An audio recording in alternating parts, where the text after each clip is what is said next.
तो कौल साहब, ब्रेक के बाद आपका हमारे चैनल पर पुनः स्वागत है। हम लोग तलाक विषय पर चर्चा कर रहे थे और ये समझने और समझाने की कोशिश कर रहे थे कि आपके ज्ञान और अनुभव का लाभ किस तरह से अगली जनरेशन, आने वाले बच्चों और अपने साथियों को दिया जा सके। तो कौल साहब, मैं ये जानना चाहता हूँ कि निश्चित रूप से जो पति पत्नी की आपस में नहीं बनती है और बच्चे भी हो जाते हैं, तो घर में वातावरण काफी टॉक्सिक हो जाता है। और इसके बारे में आप क्या सोचते हैं? थोड़ा सा ये बताएं कि तलाक लेने का सही समय कब होता है और क्या किस तरह की प्रिकॉशंस रखनी चाहिए पेरेंट्स को अगर उनमें अनबन भी हो और बच्चे भी हों तब। देखिए, ऐसा है। जग पहले तो ये बात माननी पड़ेगी हम सबको, जो मैरिड है या अनमैरिड है, कि मियाँ बीवी में हमेशा थोड़ी बहुत अनबन तो कभी ना कभी होती जी हाँ, जी हाँ। है। इसको आप अवॉइड नहीं कर सकते। जी। उसका कारण आप कोई लॉजिक से देख सकते हैं या इमोशन से देख सकते हैं, वो अलग बात है, उसको बाद में हम टच करेंगे। लेकिन ये मानना कि नहीं जी, कभी झगड़ा या लड़ाई हो ही नहीं सकती हस्बैंड वाइफ में, वो जो है वो बिल्कुल जिसे कहते हैं कि आप सपने के महल में रह रहे हैं, जो कि रियल नहीं। सबसे पहले जो प्रिकॉशन, अब मैं इस बात पे आता हूं कि भाई क्या करना चाहिए जब भी आपका लड़ाई झगड़ा हो। तो आपको बच्चों के सामने नहीं करना। Sure sure. ये सबसे बड़ी बात है कि बच्चों के सामने आपने लड़ाई झगड़ा नहीं करना है।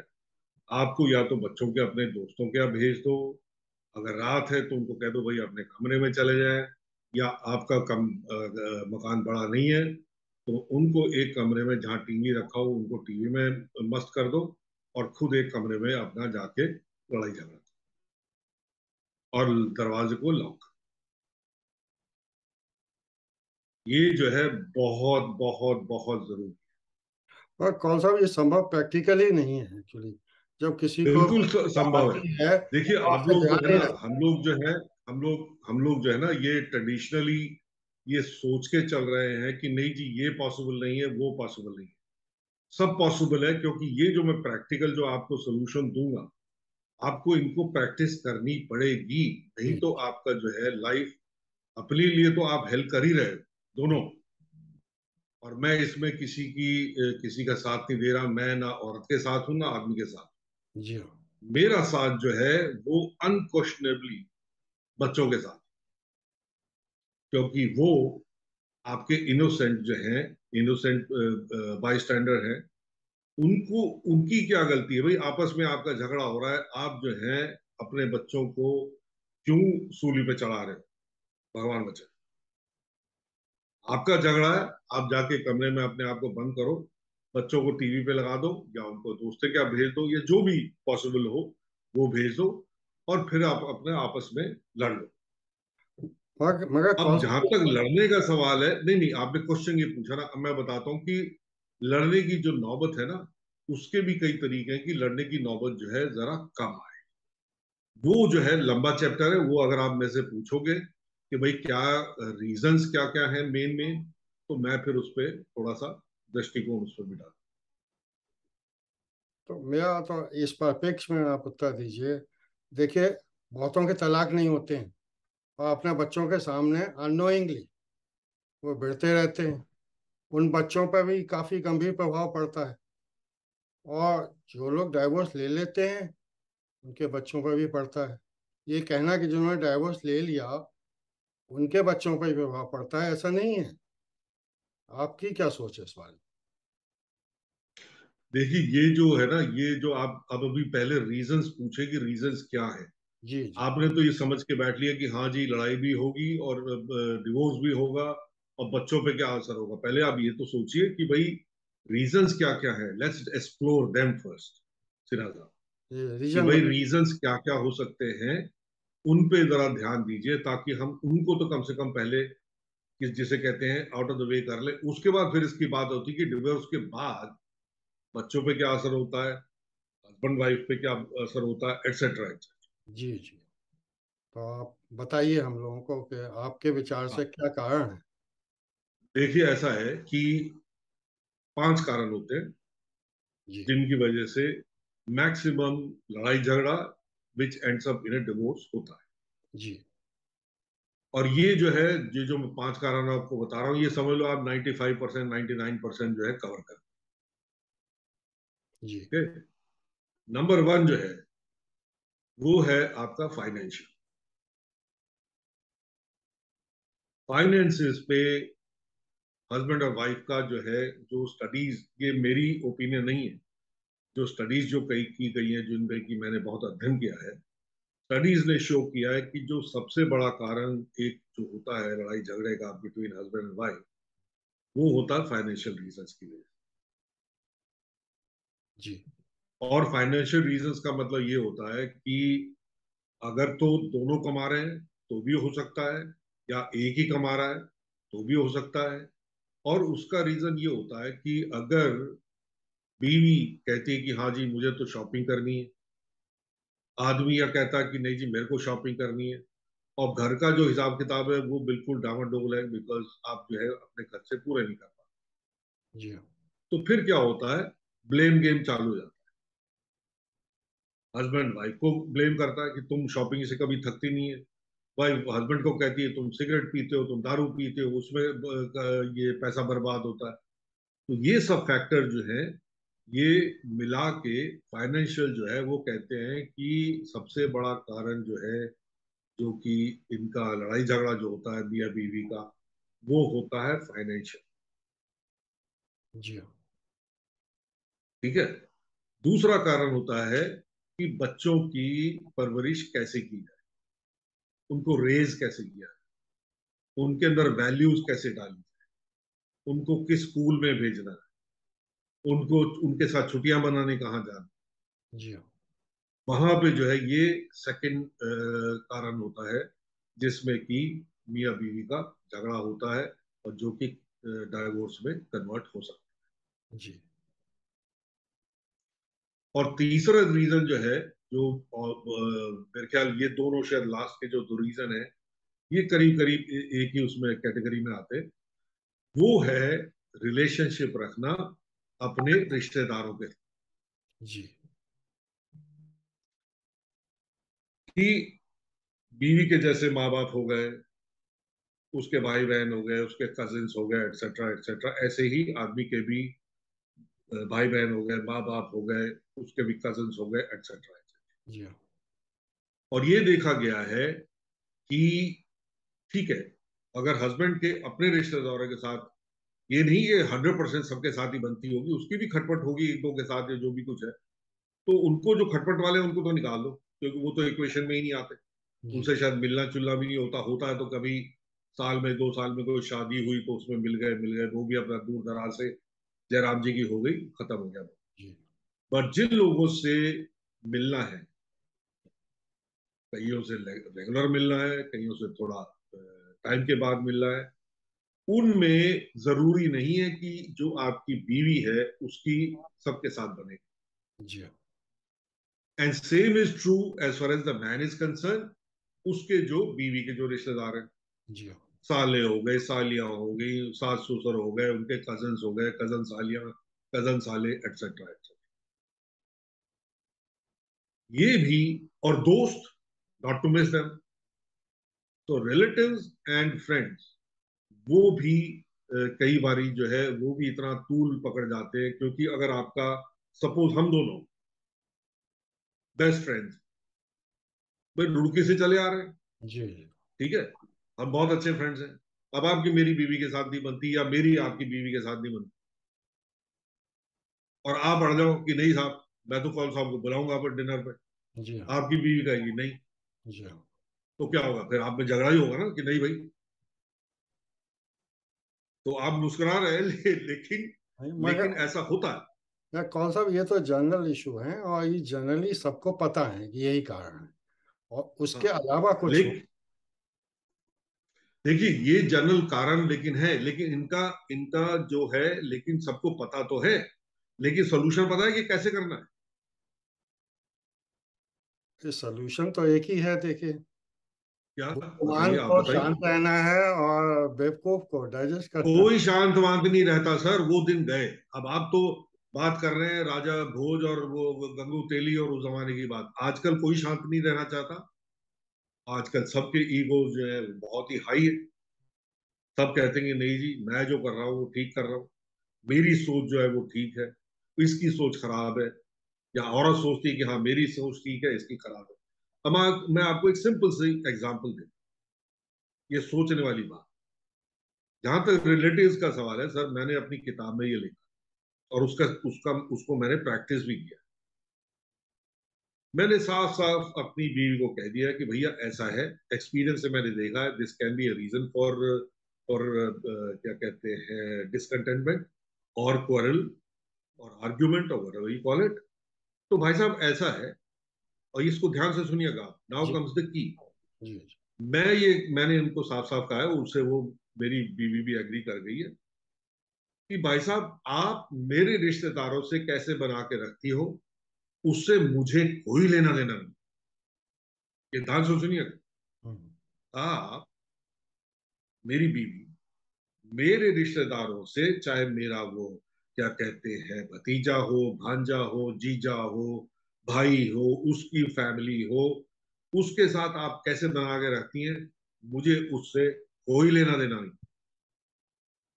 और सिमिलरली मैं आपके रिलेटिव से कैसे बना के रखता हूं, उससे आपको कोई लेना देना नहीं। बहुत मुश्किल है। लेकिन अगर आपका रिलेटिव, अब आता कि आपका रिलेटिव आपसे कंप्लेन करे कि भाई सुरेन ने मेरे को ऐसे ऐसे कह हम्म। दिया, आप हाथ खड़े कर दीजिए, मैडम मेरी तरफ से पूरी छुट्टी, आप हाथ खड़े कर दो भैया, हेलो फलाना फलाना, वो आपके और सुरेन के बीच में है, वो आप सॉर्ट आउट करो, मुझे इससे कोई लेना देना। भाई साहब आपने जो है ना, मतलब एक तीर से आपने कितने सारे चिड़िया, चिड्डा चिड़िया सब मार दिए, जी हाँ। और खून भी नहीं निकला। आप समझ रहे हो मेरी बात? ये अगर आदमी और औरत आपस में ठंडे दिमाग से एक दिन बैठ के, लड़ाई के बाद नहीं और लड़ाई से पहले भी नहीं, एक दिन जिस दिन प्यार व्यार ठीक ठाक चल रहा हो, आप दोनों खा पी के बैठे हो, एक आध पैक भी चला गया हो अंदर, आराम से बैठो तो भैया ऐसा है यार, उसकी वजह से तुम्हारा साला साला मेरे को कभी इज्जत नहीं देता। ये भैया ये घर घर की कहानी है, मैं कोई अपना नहीं बता रहा, आपका नहीं बता रहा, आप भी यही कहते होगे, मैं भी यही कहता हूँ, और जितने हमारे रुड़की फुड़की वाले हैं या रुड़की से अलग वाले, सबकी घर की वही कहानी है। हाँ, 19-20 का फर्क हो सकता है, जी हाँ। जी हाँ। लेकिन घर की सबकी वही कहानी है भाई साहब। जी हाँ। कि भाई तुम्हारे साले ने आज जो है मेरे को चाय को नहीं पूछा, हम्म। आज वो खुद तो वो क्या कहते हैं वो मूंगफली खा रहा था, लेकिन उसने मेरे को क्या कहते हैं उसने पूछा नहीं। हम्म। या आपकी सास ने आज जो है टेढ़ी ट्रे करके लाई हो, एक हम्म। बारी को भी नमस्ते भी नहीं करी। इस टाइप की चीजें जो है, ये आप उसको कह दो भैया ऐसा है, बीवी कह दे आप हेलो हेलो, वो आप और उनके बीच में भाई साहब मुझे कुछ नहीं लेना ना। मैं कौन सा, ये जो आपने आप सॉल्यूशन उनके बताया, हाँ आपने जी, आपने जो सॉल्यूशन बताया है, ये तो हाँ जी, बुद्धिमान लोग प्रैक्टिस कर सकते हैं। आप ये इतना बिल्कुल कर सकते हैं, नहीं। और किया है मैंने। बहुत अच्छी बात हाँ, लेकिन इसमें जो है दृढ़ता होनी चाहिए दोनों तरफ से। आप नहीं पिघलेंगे भाई साहब, और जैसी अगर बीवी पिघल रही है तो आप भी बीवी को भी पिघलने नहीं देंगे, आप कहेंगे नहीं, मैंने अगर मेरा कुछ आपके किसी रिश्तेदार के साथ कुछ है थोड़ा सा अनबन, तो मैं नहीं कहूंगा, चलो थोड़ी सी खटास किसी मीटिंग में हो गई, हो सकता है, तो भैया मेरा और उसका आपस में जो भी कुछ करना है कर, नहीं। कौन सा आप मुझे, बीच में नहीं पड़ेंगे। क्योंकि होता क्या है कि आपका साला आपकी बीवी को कंप्लेन करके कि दीदी देखो ऐसे ऐसे आज जीजा जी ने कह दिया, क्या कह दिया? अच्छा ऐसा कह दिया, चलो मैं बात करती हूँ। वो आ गई आपके पास और चढ़ बैठी कि तुमने आज उसको मेरे भाई को ऐसे ऐसे कह दिया। तो होगा ना। अब वो जो है, वो औरत शेषोपंज में है कि वो आपकी तरफदारी करे या अपने भाई की तरफदारी करे। पड़ गई ना शेषोपंज में। तो झगड़ा तो होना ही होना हो, क्योंकि वो अगर अपने भाई की तरफदारी करती है, आप तो चढ़ जाओगे उसको पर राशन पानी लेके, हाँ देखो तुम तो अभी मायके की हो, तुम तो ससुराल की तो हो ही नहीं कभी, अभी गाली दोगे उसको। अच्छा नहीं कौन सा। और वो और वो अगर क्या कहते हैं आपकी तरफदारी करती है, तो वो उसके दिल में गिल्ट फीलिंग आती है, यार देखो मतलब मैंने अपने भाई को पराया कर दिया। नहीं कौन सा तो ये जो वो आप। भी कहीं ना कहीं आपके अगेंस्ट आएगा फ्यूचर। नहीं कौन सा ये तो हमें समझ में आ गया, जो आप कह रहे हैं ये हर आदमी समझता है, हर घर की कहानी है। मगर पॉइंट ये है कि आप जैसा विद्वान बैलेंस्ड आदमी, आपके साथ तो ऐसा नहीं होना चाहिए था। और ऐसा शादी की कितने बाद शुरू हुआ, आपकी कोर्टशिप के बाद मैरिज हुई, आपकी अपनी चॉइस से हुई, अरेंज मैरिज थी, और आप अपने को क्यों नहीं संभाल पाए। देखिए ऐसा है कि let's not make it personal, okay. क्योंकि पर्सनल उसमें जो है ना, मैं फिर वो निटी ग्रिटी में तो जा नहीं सकता, वो श्योर तो श्योर। बहुत नहीं बहुत आप उसको। पर्सनल हो जाएगा वो I don't think that will be नहीं नहीं पॉसिबल। आप उसको मैं राउंड इसको ऑफ करके जनरल लेवल पे ही बताइए, रखना राउंड ऑफ चाहता हूँ। करके बताइए मैं प्लीज। सिर्फ इतना ही कहना चाहूंगा इस संदर्भ में, नहीं मेरा है इसमें कमेंट, ऐसी बात नहीं। देखिए ऐसा है कि जो मेरे को आज जो मेरे को ज्ञान प्राप्त हुआ है, जिसपे कि मैंने अपनी किताब भी लिखी, वो मेरे को 20 साल पहले नहीं था। जी देखिए आपको ये भी समझना चाहिए, जी जी 20 साल में पहले मेरे को जो आज मेरे को जो मैंने इतनी स्टडी करी है, इतना मैंने अध्ययन किया है, लेख भी पढ़े हैं, किताबें भी पढ़ी हैं, दुनिया भर की चीजें पढ़ी हैं, जी वो मेरे को उस टाइम वो ज्ञान नहीं। जी और इसीलिए अब जो है, क्योंकि वो एक बात हुई है, उसके बारे में मैंने फिर अध्ययन किया, तो आज मेरे को ये जो है सॉल्यूशंस मेरे पास है ये, और ये प्रैक्टिकल सॉल्यूशंस है जो कि वर्क करते हैं, अगर आप इन पे अमल करें 100%। जी इसमें इधर उधर नहीं हो सकते, जी जो मैंने अभी एक एग्जांपल दिया। जी हाँ जी हाँ बिल्कुल सही बात। तो कौन साहब मुझे आपसे ये पूछना है कि जनरली देखा गया है कि एस्ट्रोलॉजी भी यही कहती है कि फर्स्ट मैरिज कभी कभी इतनी सक्सेसफुल नहीं होती, सेकंड मैरिज पूरी तरह सक्सेसफुल हो जाती है।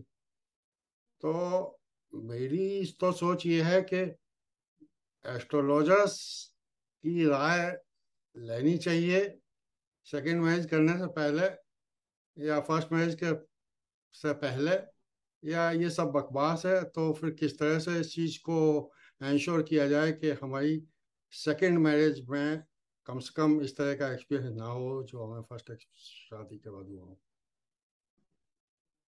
देखिए जहां तक एस्ट्रोलॉजी का सवाल है, उसमें आप उसको एस्ट्रोलॉजर को अगर आप उसको कंसल्ट करते हो, पहली मैरिज में भी करते हो या बाद की मैरिज में भी करते हो, तो उसमें एस्ट्रोलॉजी की भी एक लिमिट है कि वो कितनी फ्यूचर में जाके उसका आपको व्याख्यान दे सकती है, आपको बता सकती है कि भाई आप, वो एग्जैक्ट बता दें कि हाँ जी आप 92 साल की उम्र में जाके आपकी मृत्यु हो, और आपकी पहली मैरिज जो है वो फलानी फलानी तारीख को जो है आपका डिवोर्स हो जाएगा, एटसेट्रा एटसेट्रा। जी जी जी तो वो तो बहुत बड़ा विद्वान भी शायद नहीं कह पाया।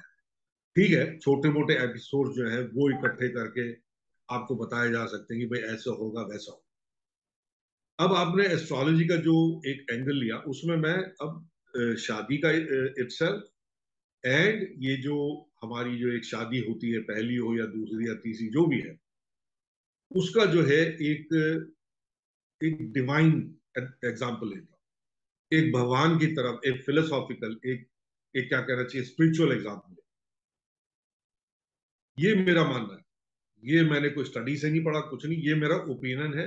आप उसको मानो या ना मानो, या जो हमारे जो श्रोतागण जो है या जो हमारी ऑडियंस है, वो उसको मानो, माने या ना माने, वो उनके ऊपर।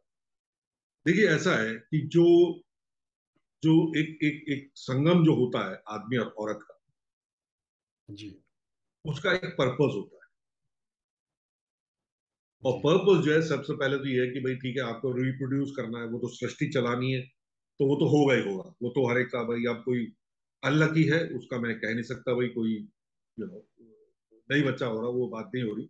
But most of the cases procreation होता है, तो वो तो अलग चीज होगी। जी। दूसरी चीज जो सबसे इंपॉर्टेंट है वो ये है कि भगवान ने आपकी जो संगति बनाई एक औरत के साथ, उसका सबसे बड़ा कारण ये होता है कि आदमी ने औरत से कुछ सीखना है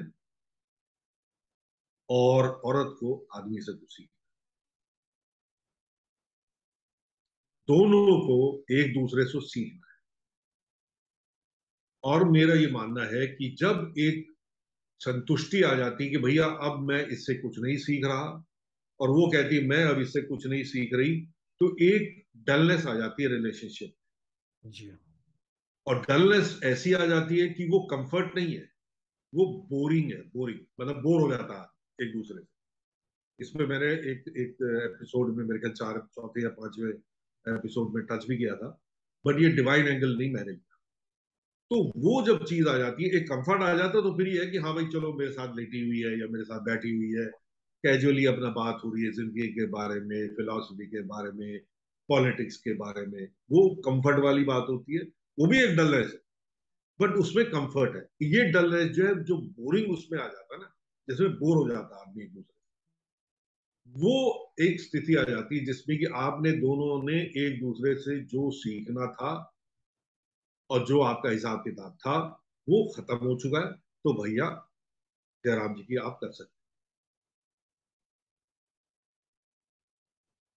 बट एज आई सेड, वो मेरा पर्सनल क्या कहते हैं ओपिनियन है, जो मैंने भगवान के साथ जो भी मैं ध्यान लगाता हूँ या जो भी मैं सोचता हूँ इसके बारे में, उसमें मेरे को इससे बहुत शांति मिली है कि भैया एक अगर किसी औरत के साथ आपकी शादी हो गई, आपका आगे नहीं बढ़ रहा मामला, आपकी लड़ाई झगड़े हो रहे हैं या आप बिल्कुल बोर हो चुके हैं एक दूसरे से, तो भैया जयराम जी की कहना amicably is the best thing. Amicably, that is very important. क्योंकि एमिकेबली अगर आप करोगे तो वो बच्चों के लिए जो है ना, वो बच्चों के लिए इतना हानिकारक नहीं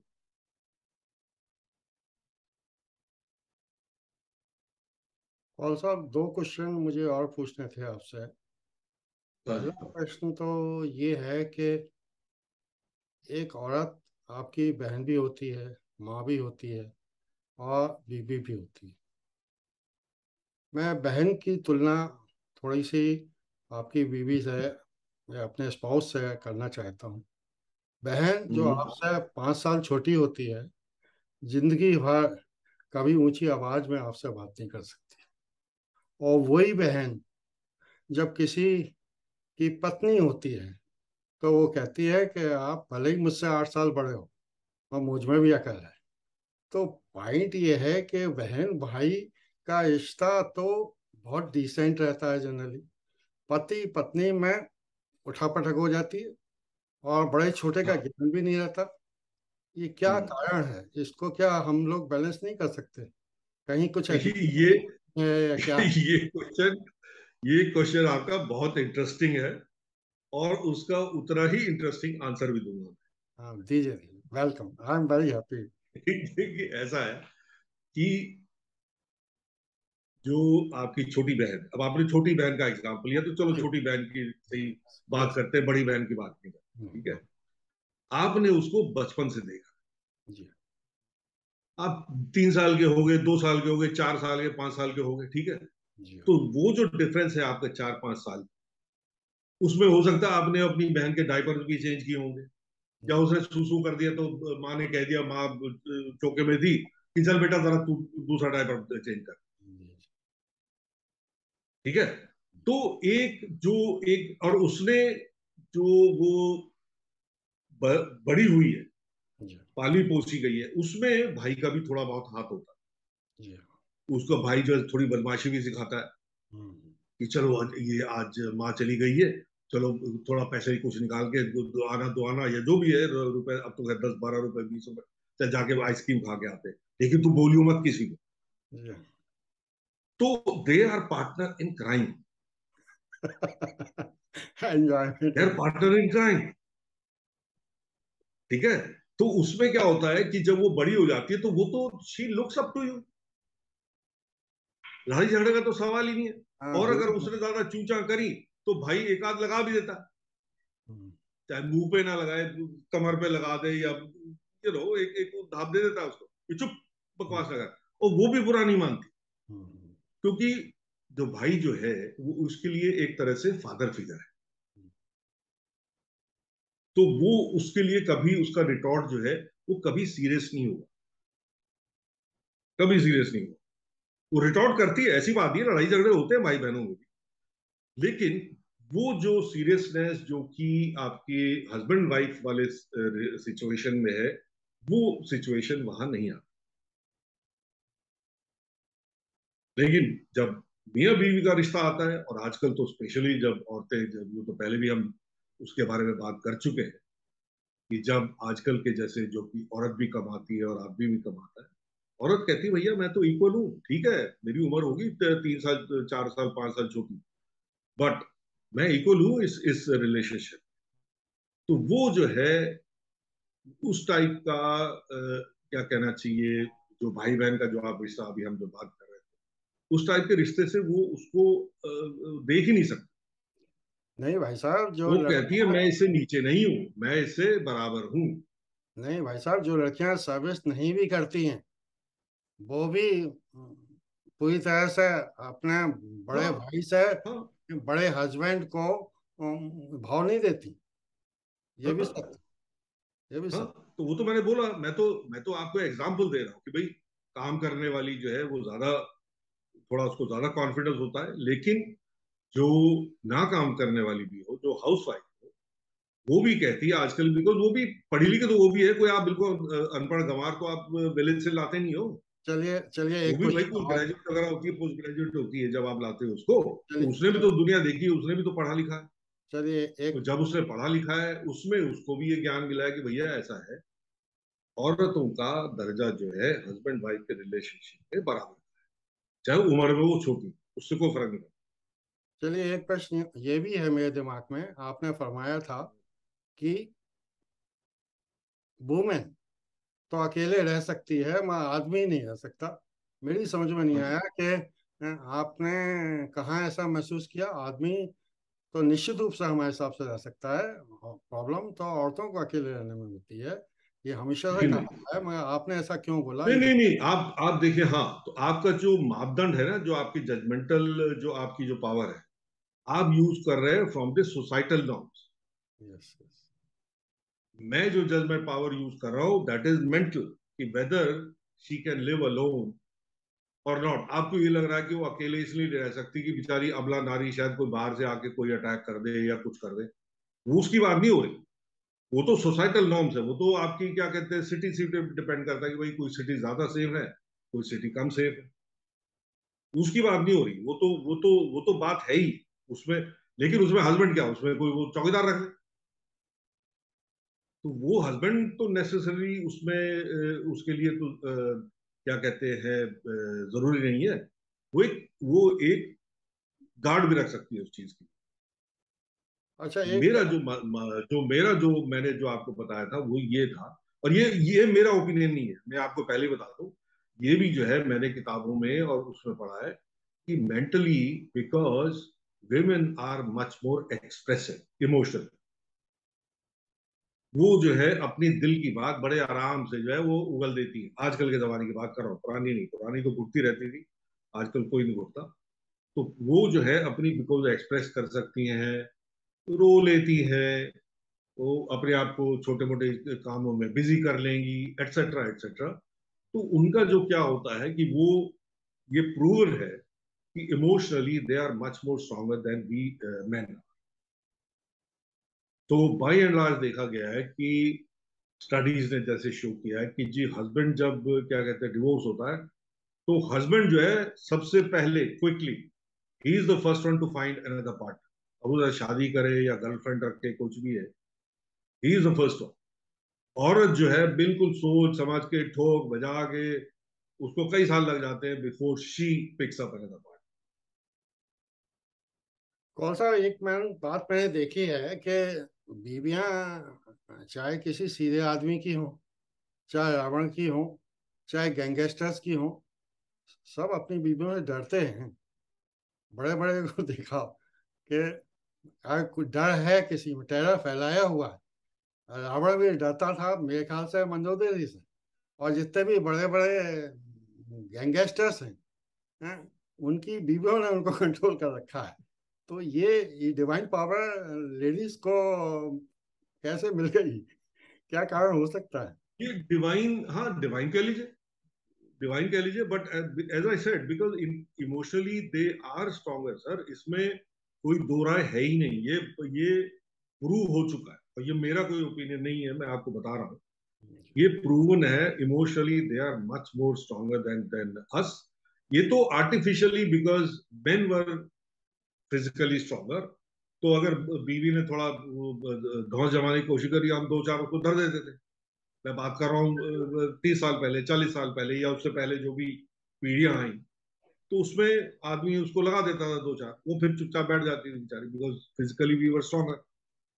तो अब जैसे एक प्रोग्रेस हो गई है सोसाइटी में, देशों में, सब जगह, और ये प्रोहिबिटेड हो गया बाय लॉ कि भाई आप हिट नहीं कर सकते, और इसमें दोनों तरफ, औरत आदमी को हिट नहीं कर सकती, आदमी औरत को हिट नहीं कर सकता। और जब ये हिटिंग वगैरह का मामला जो है सेटल हो गया है, तो औरत फिर कहती है कि ठीक है, now I am of my own, अब मेरी अपनी स्ट्रेंथ है और मैं उसको एक्सप्रेस करना चाहती हूँ। तो इसीलिए उनकी, क्या कहते हैं वो, कहीं ना कहीं वो, एक इनफैक्ट एक मूवी आई थी, the big fat Greek wedding, उसमें एक औरत कहती है कि हाँ, he, my husband may be the head of the family, but I am the neck, and I guide the head where to move. अब आपकी समझ में आया? देखिए महिलाओं के, औरत जो है वो नेक है, वो आपको बताती है, भाई साहब डायरेक्ट करती है कि तूने इधर देखना है या उधर देखना है या सीधा देखना नहीं कौन सा आपने महिलाओं की इतनी तारीफ की, मगर मेरा मानना यह है कि है। महिलाएं, ये तारीफ नहीं है भैया, हेलो, ना ना ना ना ना ना। नहीं मेरी सी बात, आप लोग जो है ना, नहीं यू मेरी बात, जंप द गन। नहीं ये मेरी तारीफ बात, नहीं है, ये फैक्ट्स है, नहीं मेरी जो कि बात, प्रूवन है।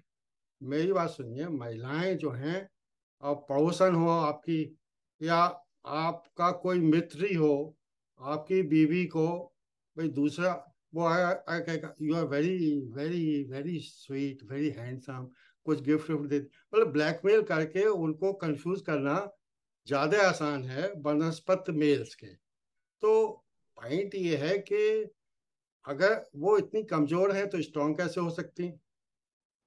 तो दूसरा मेरा प्रश्न इसके साथ साथ यही है कि जमाना, नहीं, मुझे पहला प्रश्न ही समझ में नहीं आया। नहीं मेरा मतलब, मेरा कहना यह है कि देखिए, हम्म।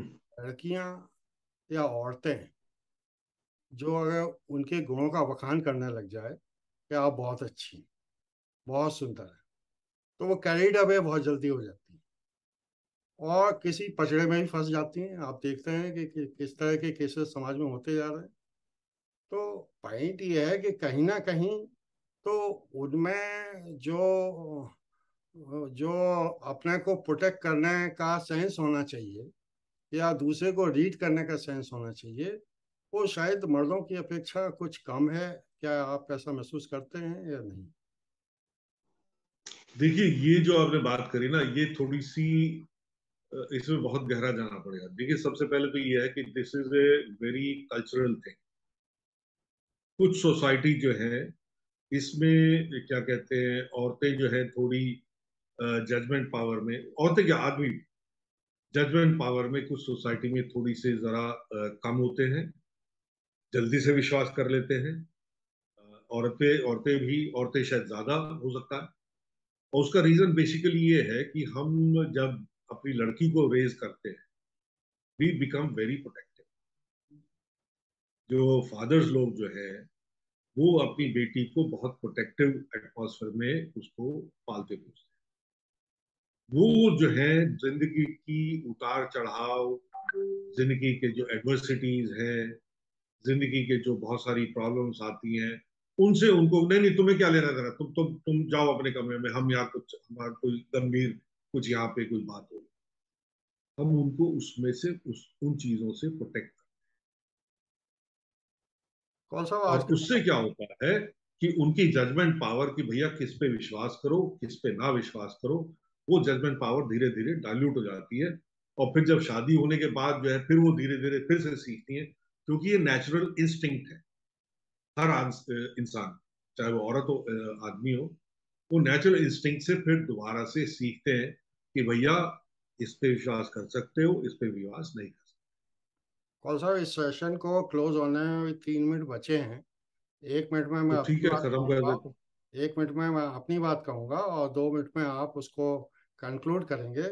सबसे पहले मैं आपको बहुत बहुत धन्यवाद दूंगा कि आपने बेबाकी से और काफ़ी बोल्डली सभी प्रश्नों का जवाब दिया।